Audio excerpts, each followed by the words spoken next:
Bismillahirrahmanirrahim. Alhamdulillahi rabbil alamin. Wassalatu wassalamu ala ashrafil anbiya'i wal mursalin. Nabina Muhammedin wa ala alihi wa sahbihi ajma'in. Hvala Allahu, gospodaru svjetova, salavat i selam neka su na najčasnijeg Allahovog poslanika i miljenika Muhammeda alaihi salatu wassalam, njegovu časnu porodicu, plemente ashabe i sve koji ih u dobru slijede do sudnjega dana. Cijeni gledatelji, assalamu alaikum wa rahmatullahi wa barakatuh. Evo nas u još jednom druženju sa Sahih Buharijem, sa hadisima koje je zabilježio u poglavlju Riqaq. U prošloj emisiji počeli smo sa hadisom iz poglavlja Djelo koje se radi samo želje za licem Allahovim.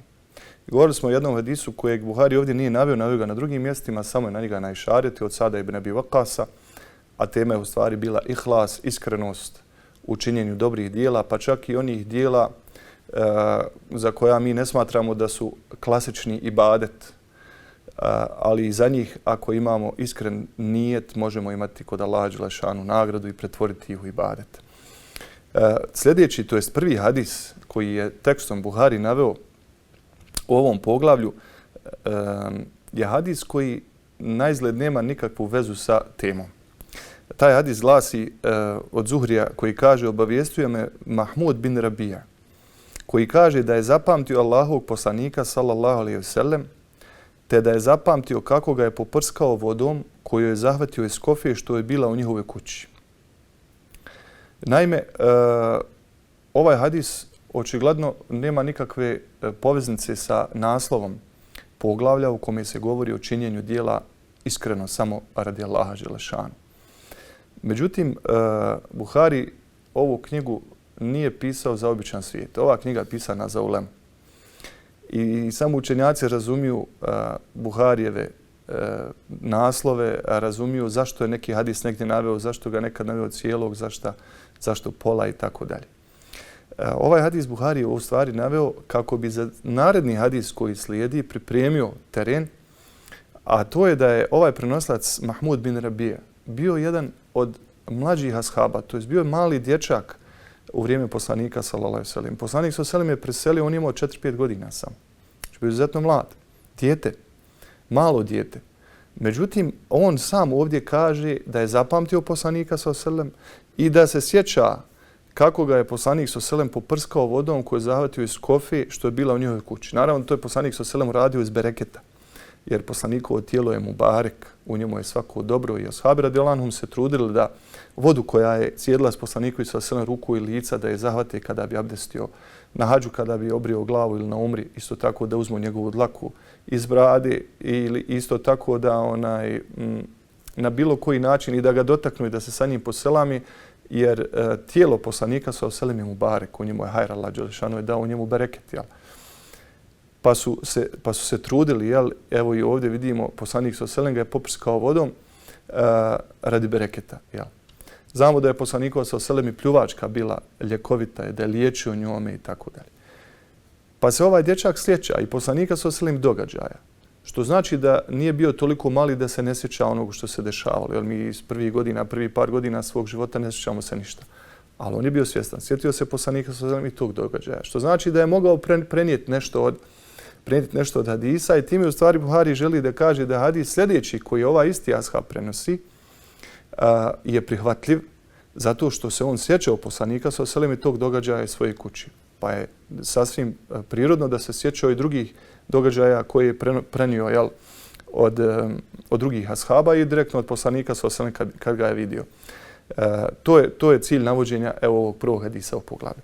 U drugom hadisu kaže se da je također Mahmud ibn Rabija kazao: čuo sam Itbana bin Malika al-Ansarija, koji je još iz plemena Benu Salima, iz kojeg je i on, da je kazivao: došao je kod mene Allahov poslanik sallallahu alejhi ve sellem rekao: neće doći nijedan Allahov rob koji je govorio nema drugog Boga osim Allaha, žudeći time za licem Allahovim, a da ga Allah neće poštedjeti vatri.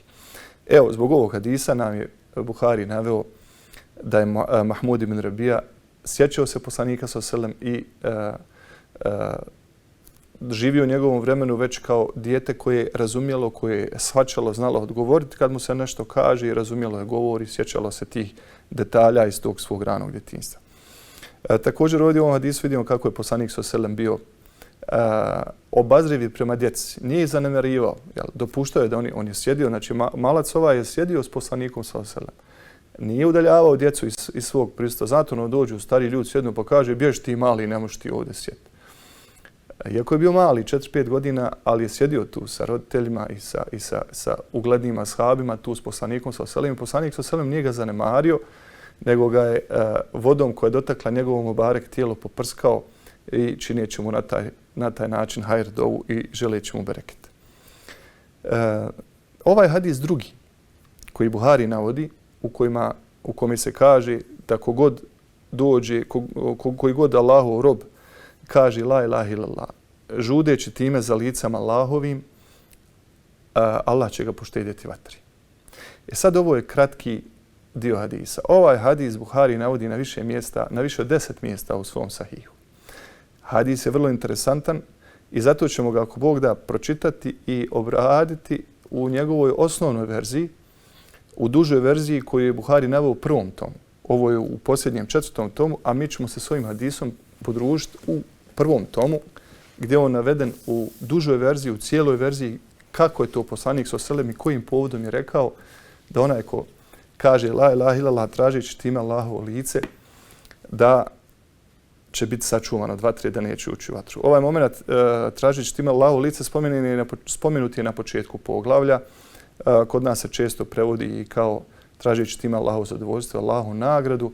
Sve se to podrazumijeva, ali i doslovno razumijevanje traženja Allahovog lica može se ispravno shvatiti, jer mi znamo da će vjernici džennetlije u džennetu imati najveće zadovoljstvo u vidu gledanja Allahovog lica.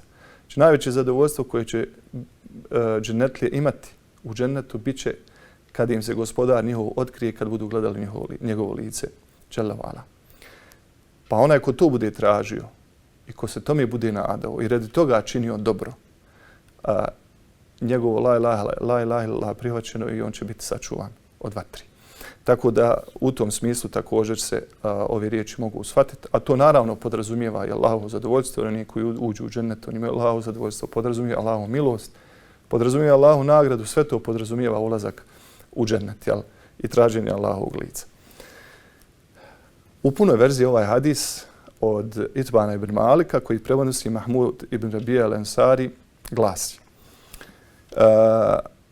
Mahmud bin Rabija al-Ansari prenosi da je Itban bin Malik, jedan od drugova Allahovog poslanika sallallahu alejhi ve sellem, koji je s Ensarijama bio na Bedru, došao Allahovom poslaniku sallallahu alejhi ve sellem i rekao. Znači, ova Ensarija kojeg se tiče slučaj i u čijoj kući poslanik sallallahu alejhi ve sellem izrekao ove riječi, bio je od učesnika Bedra. To je u vrijeme ashaba, oni su bili posebno istaknuti među ashabima i posebno poštovani. Jer su oni dobrovoljno išli na Bedr. Bedr nije bila javna opća mobilizacija. Nije poslanik sallallahu alejhi ve sellem pozvao obavezno sve da idu, nego ko je htio. I prva bitka i oni dobrovoljci su tad bili s njim i prva pobjeda u islamu i oni su imali posebno mjesto. Omer radijallahu anhu spominje se u vrijeme svog hilafeta, ne bi nikad donio neku veliku i tešku odluku da ne bi sabrao sve tada žive učesnike bitke na Bedru. Oni su naravno tad već bili stariji, ali bi sabrao pa bi se s njima posavjetovao. Imali su posebno mjesto i kod poslanika sallallahu alejhi ve sellem, a i kod drugih ashaba. Evo vidimo, Itban radijallahu anhu je bio jedan od učesnika bitke na Bedru. Bio je učesnik i bitke i na Uhudu i na Hendeku. Poslije toga mu je oslabio vid pa nije više mogao da ide u borbu. Evo vidjet ćemo to iz hadisa. Rekao Itban Allahom poslaniku sallallahu alejhi ve sellem: Allahov poslaniče, moj vid je oslabio, a ja klanjam svojim ljudima kao imam. Pogledajte, klanjao je kao imam u svom plemenu. Bio je znači najučeniji u učenju Kur'ana. A bio je slabog vida, neki kažu da je bio skroz slijep, neki da je samo vid slabiji imao, da nije dobro vidio. I iz ovoga razumijemo da imam bez obzira bio slijep ili vidio, ako je najbolji učač Kur'ana i najbolji uči Kur'an i najviše zna Kur'ana među svojim sugrađanima, jel, u svom mjestu u kome živi, on je najpreći da bude imam. Tako da sljepoća nema nikakvog utjecaja na imamet, jel, da onaj ko će stati u saf nema smetnje ako je slijep, ako dobro uči Kur'an. Pa kaže Allahov poslaniče, moje vid oslabio, a ja klanjam svojim ljudima kao imam. Kada se okiša i proteče voda dolinom koja se nalazi između mene i njih, ja nisam u stanju ići u njihovu džamiju i predvoditi ih u namazu. ja bi Allahov poslaniče želio da mi ti dođeš i klanjaš u mojoj kući, pa da ja taj njen dio uzmem kao mjesto za klanjanje. Znači on je prelazio preko jednog, da kažemo mi, potoka, jel, na arapskom poluotoku nema tekuće vode, to samo kad se okiša poteku oni kanali medinski, jel, i slijevaju se jedan veliki kanal koji se zove Vadi Aqiq, koji obilazi oko Medine i tu se sva voda slije iz okolnih brda, iz Medine i poteče i to par dana teče kad kiše padaju. Pa kad bi pala kiša između njega i džamije u kojoj je klanjao svojim sugrađanima, sunarodnjacima, potekla voda, ne bi mogao da prijeđe, iz slabog je vida bio, ne bi sam mogao da prijeđe. A klanjao u džamiji koja je jedna od prvih džamija u islamu. Prije poslanikove džamije u njoj se počelo klanjati i da možemo reći zakopana je prije poslanikove džamije, a poslije džamije u Kubau. Poslanik s.a.v. kada je došao iz Mekije u Medinu, svratio je u Kuba, tu je odsjeo, tu su udareni temelji prve džamije, jel, u islamu, u nadomak Medine, 5 km od Medine. Onda na putu petak kad je krenuo prema Medini, na putu je prošao kroz pleme Benu Salim iz kojih su bili i Mahmud bin Rabija i Itban ibn Malik, prenoslac ovog hadisa, to jest onaj akter ovog hadisa. I na tom mjestu je klanjao poslanik s.a.v. njima prvu džumu. I prva džuma u islamu je klanjana u tom plemenu Benu Salim, nadomak Medine, i tu je na tom mjestu su oni nastavili da klanjaju i tu i dan danas ima džamija, ko zove se džamija džume, džuma džamija, mesdžidul džuma, jel. Na putu za Kuba danas s ovim pješačkim putem kojim se može sad od poslanikove džamije do džamije Kuba doći, usput se pruži pored ove džamije. I Itban je njima klanjao tu, međutim kad bi pale kiše, taj kanal između njega i džamije bi nabujao i on ne bi mogao kao slabovidan sam da to prijeđe. Pa je zamolio poslanika s.a.v. da mu dođe kući i da na jednom mjestu u kući mu klanja namaz, pa da on na tom mjestu klanja namaze kad ne može ići u džamiju. I pogledajte, poslanik s.a.v. je bio ne samo Allahov poslanik koji je ljude podučavao vjeri. On je bio i vojskovođa, bio je državnik, bio je ashabima radijallahu anhum oslonac u svemu. I sigurno da je imao puno obaveza, alejhi salatu vesselam, ali evo na ovakav poziv odazvao se. Nalazio je vremena za svoje ashabe, nalazio je vremena za svoje džematlije. Jel? Kada bi ga pozvali kući, došao bi im, jer je to njima definitivno puno značilo. Kaže poslanik s.a.v. učinit ću to ako Allah da, inša Allah, pogledajte. Znači, to je nešto što treba da bude i uvijek poslanik s.a.v. podučen onim čime ga Allah ukorio u suri Al-Kahf, da nikad ne kaže za nešto što će biti bez inša Allah, kaže učinit ću to ako Bog da. I kada je podmakao dan, kaže Itban, krenuo Allahov poslanik s.a.v. i Ebu Bekr. Pogledajte ovdje ko ide s poslanikom. Alejhi salatu vesselam. Njegov drug Ebu Bekr, jel? Uvijek je bio uz njega, radijallahu anhu. Allahov poslanik s.a.v. zatražio dozvolu za ulazak i ja mu odobrih, kaže Itban. A on uđe i nije ni sjeo, reče gdje želiš da u tvojoj kući klanjam. Pogledajte, poslanik s.a.v. kako nas uči edebu u svojoj praksi. Traži dozvolu za ulazak, pokuca, najavi se, pita. Kod nas nekad prije, sad slabije se obilazimo, nema ni obilazaka, nema ni komšiluka kako što je prije bilo. Prije su vrata ali bila otvorena ili ako su zatvorena nisu nikad bila zaključana. I ako je se kucalo, malo se kucne i odmah se ulazi. Jel? I odmah se ulazi u kuću i kuće su tako se porodice organizirale da je bilo sve otvoreno i nije bilo nikakve sramote, nikakve prepreke, mogao je ući ko je htio kad je htio. Takve su nam kuće bile. Jel? Mada je ljepše da se pokuca i da se traži. Evo, poslanik s.a.v. nas uči da se pokuca, da se traži izum za ulazak, da ne bi zatekli porodicu u nekakvoj nelagodnoj situaciji. Pa je poslanik s.a.v. zatražio dozvolu, iako je najavljen, iako je pozvan, zatražio dozvolu, pa mu je Itban dozvolio i ušao tek nakon što mu je dozvoljeno, jel? Alejhi salatu vesselam.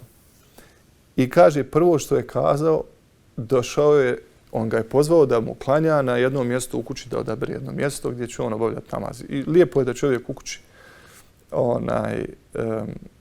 da odabere jedno mjesto koje nije na prolazu, gdje ne smeta drugim ukućanima kada on klanja. Imate nekad ljudi klanjaju pa ne može niko od njega izići napolje, iz prostorije, ući i tako dalje, blokira jedan dio kuće. Lijepo je da odaberemo jedan dio kuće u kojem nećemo nikom smetati kada obavljamo namaz, koji je miran, tiši, gdje imamo neki svoj mir i tako dalje, pa da tu namaz obavimo, da dozvoljeno obaviti namaz, jel?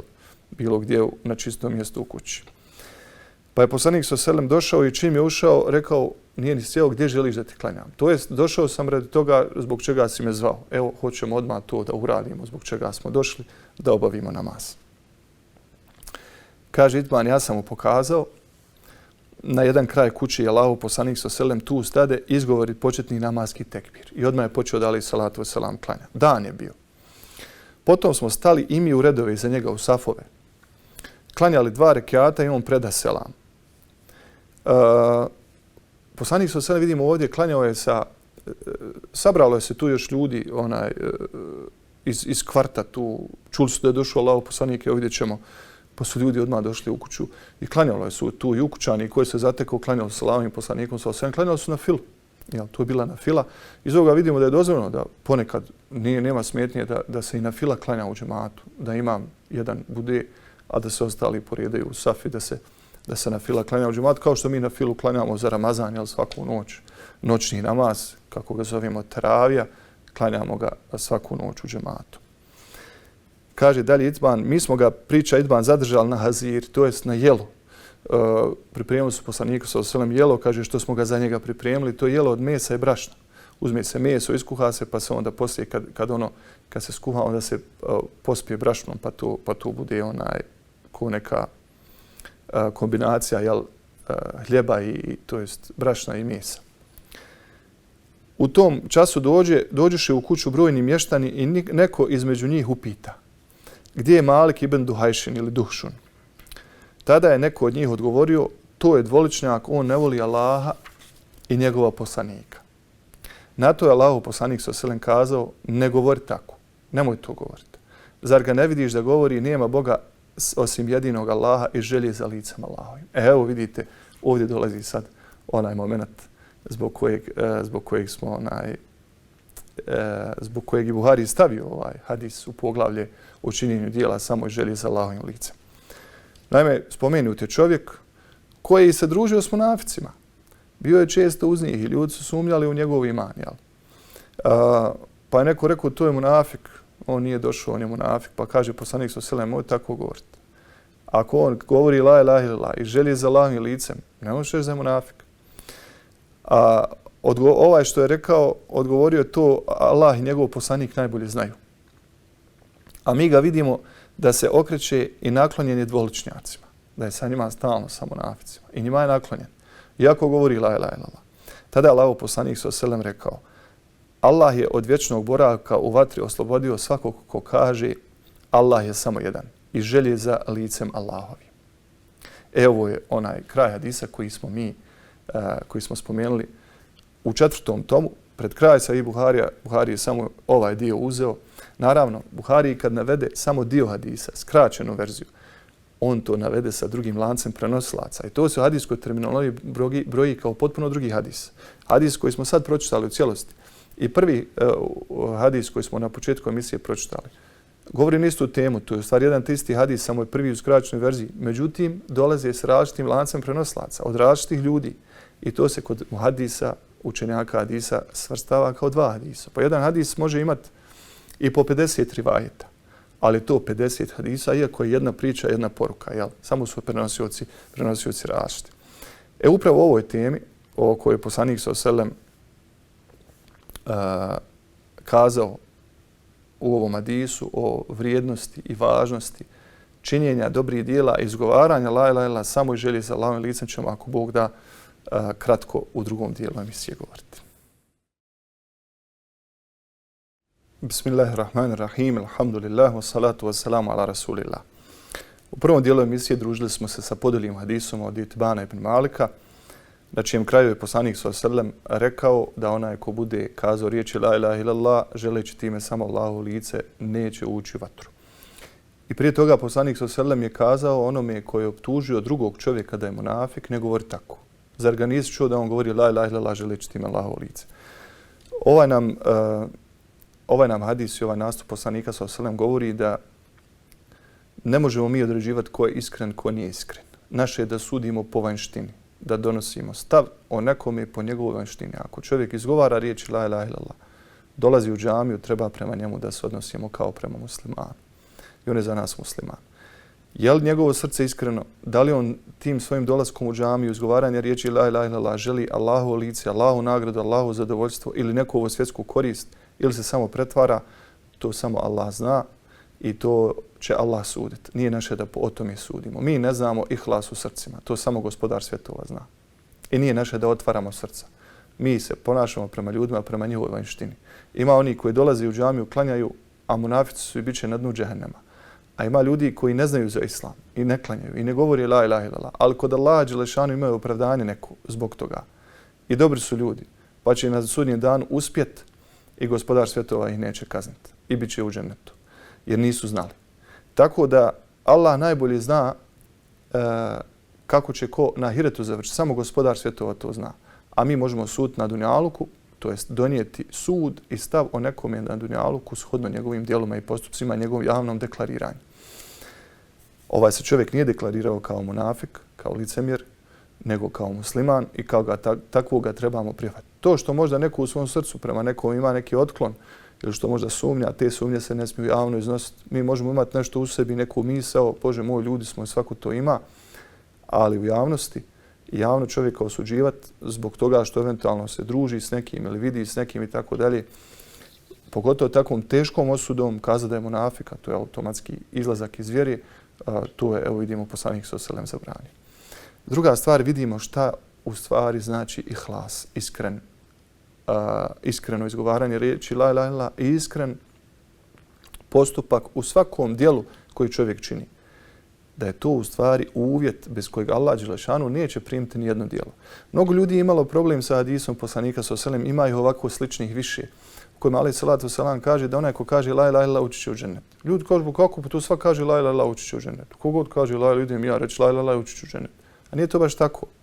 Evo u ovom hadisu poslanik s.a.v. kaže ko kaže la ilaha illallah želeći time Allahovo lice, želeći time od Allaha nagradu, želeći time Allahovo zadovoljstvo, želeći time susret sa Gospodarom u džennetu. Onaj ko to želi i kaže la ilaha illallah, on će ući u džennet. Jer da nije ovoga uvjeta, onda bi munafici ušli u džennet. Ne bi bili na dnu džehennema, kako kaže Gospodar svjetova u Kur'anu Kerimu, jer su oni izgovarali la ilaha illallah. Jel? Pa zbog ovoga upravo mušici mekanski nisu htjeli reći la ilaha illallah, jer su oni znali šta to podrazumijeva. Oni su i tekako dobro razumijevali riječ la ilaha illallah. Nije to bilo puko samo da kažeš la ilaha illallah, to je podrazumijevalo da ti svoj život uskladiš sa la ilaha illallah, da ostaviš sve ono o čemu si robovao mimo Allaha dželešanu, da sve svoje postupke, sve što živiš i radiš, okreneš prema Gospodaru i budeš u skladu sa njegovim šerijetom, da prihvatiš poslanika Muhameda s.a.v. da mu se pokoriš, da ostaviš sve što je Allah zabranio, radiš ono što je Gospodar naredio, da u svemu težiš ka njemu. Oni su to dobro razumijevali i zato nisu htjeli da to kažu. Nisu htjeli da se pokori Muhammedu s.a.v. i tako dalje. Zato ovaj hadis, kad kažemo ko kaže la ilaha ući će u džennet, ili evo kad kaže poslanik s.a.v. ko kaže la ilaha illallah tražeći time Allahovo lice neće ući u vatru, treba ispravno shvatiti da onaj ko stvarno iskreno kaže la ilaha illallah, svjestan da je Gospodar taj Allah koji ga je stvorio, da nema drugog Boga sem njega, da nas on stvara, da nas upućuje na pravi put, da nas štiti, hrani, opskrbljuje, da ćemo se njemu vratiti, da nam sve u našem životu ovisi samo isključivo od Gospodara svjetova. Onaj ko tako razumijeva la ilaha illallah, a tako treba da razumije, on ne može sutra dan kad čuje Allahovu naredbu reći neću. Ili kad čuje Allahovu zabranu kazati hoću. On ono što Gospodar naredi učini, ono što Gospodar zabrani ostavi. Ne može on, kada Allah dželešanu naredi namaz, kaže meni mrsko, ja ne mogu.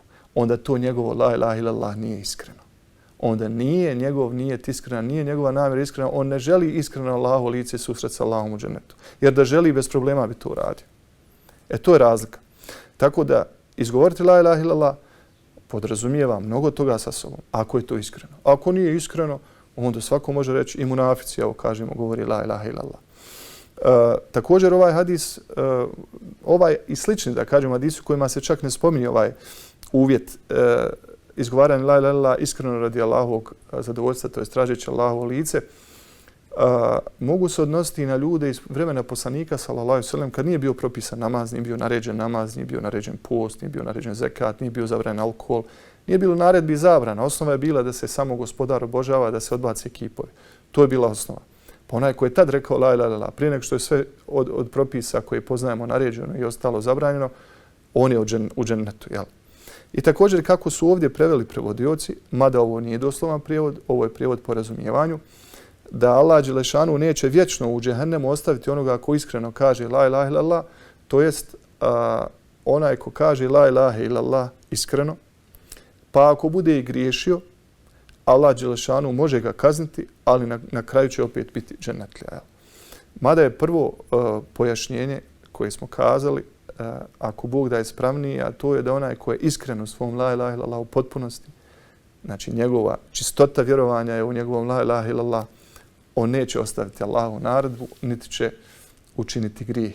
Jer to la ilaha illallah mu ne da svijest o gospodaru svjetova, čvrst iman u njega jednog jedinog dželle vala, ne da mu da to učini. Tako da su to džennetlije koji iskreno govore la ilaha illallah. U hadisu o kojem smo prošli put pričali, spominjalo je se da onaj ko iskreno čini dobra djela samo time tražeći Allahovo lice, ima kod Allaha nagradu, pa čak i kad nahrani svoju porodicu. Znači ono što nam je farz, što nam je Allah naredio, ako iskreno radimo radi Allaha dželešanu, imamo iskrenu namjeru, lijep nijet u svemu tome, Allah nam zato daje veliku nagradu. Tako da farzovi imaju dvije dimenzije. Ima dimenzija obligatnosti i obaveznosti, ima dimenzija vrijednosti za koju slijedi nagrada. Pa onaj ko učini farz, on ispunio ono što mu gospodar naređuje i skinuo je sa sebe obavezu i neće biti kažnjen za to ako ne eventualno nije uradio, jer je uradio, a ovamo s druge strane imamo nagradu jer su farzovi najvrednija dobra djela. Pa tako da imamo izvršenje farza, skidanje obaveze, zaštita od kazni, ali isto tako imamo veliku nagradu kad je to iskreno. Ali Allah dželešanu nijedno djelo, pa makar ono na izgled bilo dobro, da dijelimo, pomažemo drugima, činimo hajr, neće prihvatiti ako se time ne bude tražilo Allahovo lice. Ovo je velika tema o kojoj bi trebalo napraviti serijal predavanja, ali evo kratko je tretiramo kroz ovih par hadisa, koliko je važno da čovjek u svim svojim postupcima traži Allahovu nagradu. Završit ćemo, ako Bog da, u sljedećoj emisiji sa još jednim hadisom koji govori na tu temu i vidjet ćemo kako čovjek svakodnevne aktivnosti koji čini od jela, spavanja, šetnje, razonode, razgovora sa porodicom, ako ima lijep nijet kod Allaha dželešanu, to može pretvoriti u ibadet i da mu njegova 24 sata, pa i dok spava, da mu se broji u ibadet. Samo ako ima lijep nijet. Kako može biti lijep nijet u spavanju? Pa ako čovjek ima nijet da kad legne na večer, da se odmori, kako bi ujutru lakše ustao na sabah i obavio obavezu prvu koja mu slijedi dok se probudi. Kako bi sutra bio spremniji i odmorniji i jači, da pribavi opskrbu sebi i svoju porodicu, da ode na posao, chill, da uradi sve ono što je, da ispuni emanet kojim ga Allah zadužio, jer mi kad smo krenuli na posao, mi smo na tom poslu potpisali neki ugovor da ćemo svjesno, korektno, savjesno izvršavati obaveze na tom poslu, pa da budemo spremni da to sve izvršimo onako kako je Allah zadovoljan. Pogledajte, jedan nijet, ne moramo ništa to kazati, samo da pomisao idem leći da se odmorim ako Bog da sutra budem spremna, da to bude onako kako Allah voli, da lakše ustanem na sabah. Mi imamo nagradu za to spavanje. Pa ne znam, domaćica kad sprema hranu, pa ima nijet da pripremi to kako je najbolje i najzdravije za svoju porodicu, da joj porodica bude zdrava i muž i djeca i ukućani svi. I nada se od toga zato Allahove nagradi, nada se susretu sa Allahom dželešanu, uradi to na najljepši način. Hem je njoj lijepo kad to radi, zna da radi hajr i da ima nagradu, hem je i na ahiretu kod Allaha dželešanu, a i bereket na dunjalku već čeka kao nagrada. Tako mi sa lijepim nijetom, sa iskrenim nijetom, tražeći u svemu Allahu lice, tražeći u svemu Allahu zadovoljstvo i nagradu, oslanjajući se na njega dželle vala, svjesni da nas on prati u svemu, mi živimo život onako kako gospodar svjetova kaže: "Oma halaktul džinne wal insa illa liya'budun", a džine ljude sam stvorio samo da mi robuju, da mi ibadet čini 24 sata. Nije to ibadet namaz 24 sata, to ne može niko. To je ibadet da u svemu što radimo tražimo Allahovo zadovoljstvo. I onda se život već ovdje na dunjaluku vjerniku pretvara u džennet. U rahatluk, u ljepotu, u svemu što radi, pa čak i musibet kad ga zadesi, on se kod Allaha dželešanu nada za to nagradi. A o tome ćemo, ako Bog da, u sljedećem druženju, u sljedećoj emisiji u hadisu koji govori na tu temu. Dotad, assalamu alaikum wa rahmatullah.